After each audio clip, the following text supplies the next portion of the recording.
विषय भूगोल पाठ 3 ग्लोब अक्षांश और देशांतर रेखा पर आज हम प्रश्नोत्तर गतिविधि करेंगे। क्या आप प्रश्नों का उत्तर देने को तैयार हैं? Yes ma'am. मैं प्रश्न करूं? Yes ma'am. पहला प्रश्न, पृथ्वी लगभग कैसी है? गोल। पृथ्वी लगभग गोल। पृथ्वी का आकार कैसा है? ओवल। ग्लोब पे खींची गई काल्पनिक रेखा को क्या कहते हैं?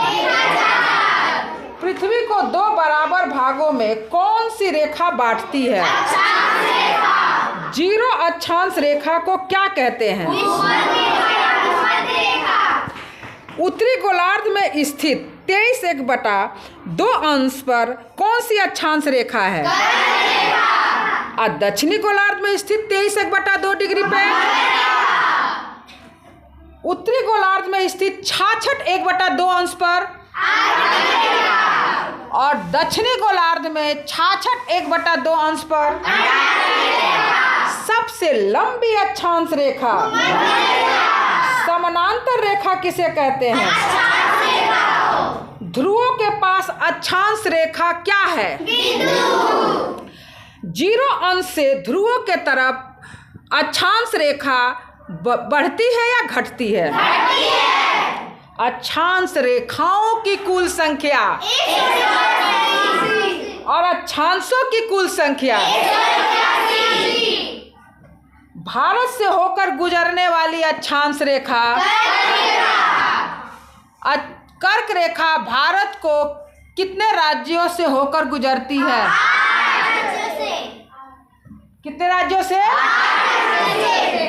दो अक्षांश रेखाओं की बीच की दूरी 111 जीरो अक्ष देशांतर रेखा को क्या कहते हैं?